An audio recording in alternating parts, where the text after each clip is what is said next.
주름도 줄고 기억력도 지키고 70대에도 50대처럼 사는 진짜 이유. 여러분, 혹시 이런 생각 해보신 적 있나요? 내가 지금보다 20년만 젊었어도 참 좋았을 텐데, 오늘의 주인공 박순자 씨, 올해로 72세입니다. 그런데 놀라운 건요, 길에서 마주치는 사람들 모두가 그녀를 50대 초반으로 본다는 겁니다. 머릿결은 여전히 윤기가 흐르고, 걸음걸이는 곱고, 말투는 힘이 있습니다. 대체 박순자 씨의 비밀은 무엇일까요? 오늘 저는 박순자 씨의 이야기를 있는 그대로 들려드리려고 합니다. 그리고 그 속에서 우리가 배울 수 있는 나이를 거꾸로 먹는 5가지 습관, 그 비밀을 하나씩 풀어드리겠습니다. 첫 번째 습관은 바로 아침의 힘입니다.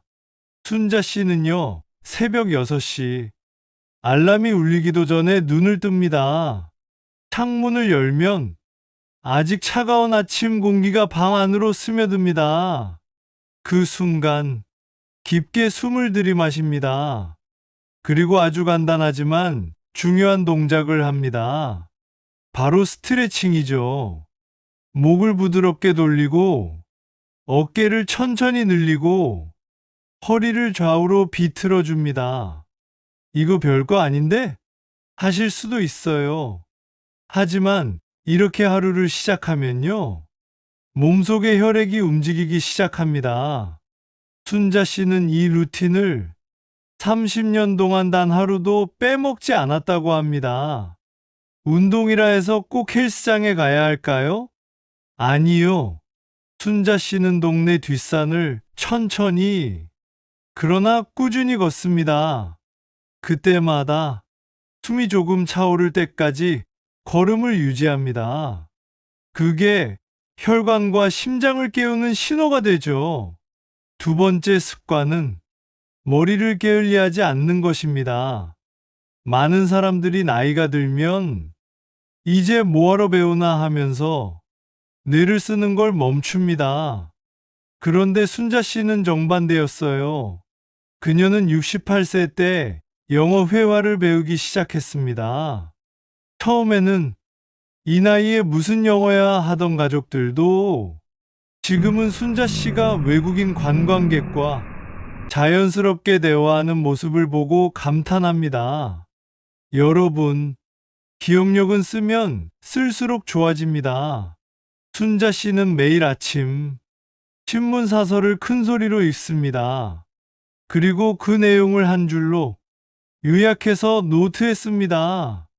이 단순한 습관이 그녀의 뇌를 20년은 젊게 유지해주고 있는 겁니다. 세 번째 습관은 사람과의 관계입니다. 여러분, 혹시 이런 분 주변에 있지 않나요? 늘 불평, 불만, 걱정만 하는 사람들, 그런 사람들과 오래 함께 있으면 우리 마음도 무겁고 표정도 굳어집니다. 순자 씨는요, 의도적으로 밝은 사람들 곁에 머뭅니다. 동네 작은 독서 모임, 주말이면 참여하는 합창단, 그 안에서 그녀는 웃고 노래하고 이야기를 나눕니다. 그 순간순간이 마음의 주름을 펴주는 시간이죠. 네 번째 습관은 입에 넣는 것에 대한 철저함입니다. 순자 씨는 가공식품, 단 음식, 탄산음료를 거의 입에 대지 않습니다. 대신 채소, 생선, 견과류를 기본으로 식단을 구성합니다. 아침에는 견과와 제철 과일, 점심은 현미밥과 나물 반찬, 저녁은 가볍게 된장국에 두부를 곁들입니다. 맛이 없지 않냐는 질문에 그녀는 웃으며 말합니다. 건강한 음식이 입에 익으면 그게 제일 맛있어. 마지막 5번째 습관은 목표를 잃지 않는 것입니다. 순자 씨는 매년 자신만의 작은 목표를 세웁니다. 올해는 하루만 보 걷기, 작년에는 하루 10분 명상하기, 그리고 그 목표를 달성하면 스스로에게 작은 선물을 합니다. 목표는요, 나이를 불문하고 우리를 움직이게 하는 동력입니다. 그 동력이 삶의 속도를 늦추지 않게 하고 몸과 마음을 항상 깨어있게 만들어줍니다.